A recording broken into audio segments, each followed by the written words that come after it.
गढ़वा को मेराल प्रखंड के बंदुआ गांव के आदिवासी परिवार का एक प्रतिनिधि मंडल भाजपा के पूर्व विधायक सत्येंद्र नाथ तिवारी के नेतृत्व में उपायुक्त से मिला। इस दौरान ग्रामीणों ने डीसी को आवेदन देकर न्याय की गुहार लगाई है।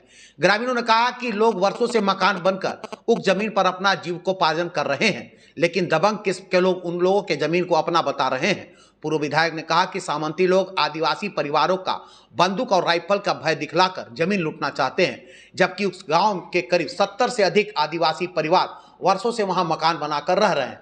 सभी आदिवासी परिवारों के जमीन का रसीद भी कटता है। पूर्व विधायक ने कहा कि उनके रहते कोई भी ताकत गरीबों, दलितों और आदिवासियों पर अत्याचार नहीं कर सकता है। वह शुरू से ही सामंती ताकतों का विरोध कर रहे हैं। जब सामंती लोग गरीबों पर जुल्म करने का प्रयास किए हैं, हर समय वह गरीब के पक्ष में जन आंदोलन के माध्यम से उन्हें न्याय दिलाने का भरपूर प्रयास किए हैं। उन्होंने कहा कि उपायुक्त और एसपी ने भी आदिवासी परिवारों को बगैर किसी भय से अपना जमीन पर काबिज रहने को कहा है। दोनों अधिकारियों ने भरोसा दिलाया कि गरीबों के साथ किसी तरह का अन्याय नहीं होने दिया जाएगा।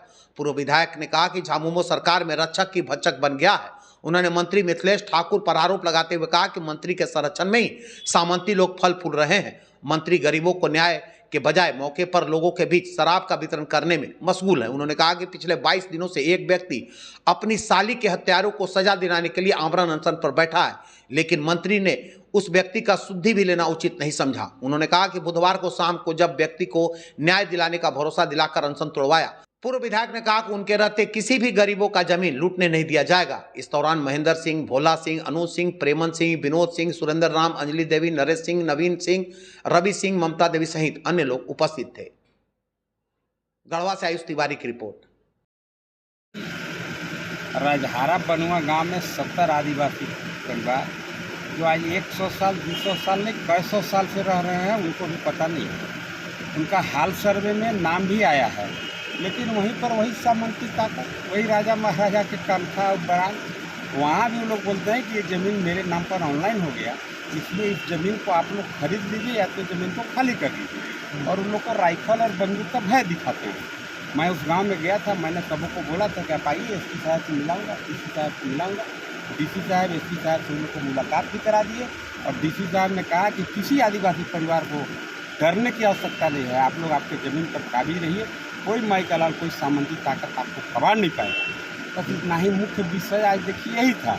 अब वहीं पर जो सामंती लोग हैं, उनके पास राइफल है, बंदूक है, जाकर के डराते हैं, धमकाते हैं। इनका पूर्ण आश्वासन है। एसपी साहब भी 22 दिन वहीं पर मिल गए। एसपी साहब ने भी कहा यही आप आपकी ज़मीन पर जिस पर काबिज है सैकड़ों साल से, उस ज़मीन को कोई सामंती लूट नहीं पाएगा। अब वहीं के लोगन सिंह, मोमन सिंह, कौन कौन जमींदार धमाकेदार सिंह हैं, वही लोग बंदूक राइफल का भय दिखाता है। एसपी साहब ने एक्शन लिया। थाना प्रभारी को भी उन्होंने कहा है कि जो लोग राइफल और बंदूक का भय दिखाते हैं इन गरीब दलित आदिवासी को, आप उस पर एक्शन लीजिए। सामंती आदमी को उसका राइफल सीज करिए, उस पर मुकदमा करिए, उसको जेल भेजिए। तो काफ़ी विस्तार से डीसी साहब, एसपी साहब दोनों से वार्ता होगी। सार्थक पहल हुआ और डीसी साहब ने भी सभी आदिवासी परिवार को कहा कि आप निर्भीक होकर के आप आपकी ज़मीन पर आवासित रहिए।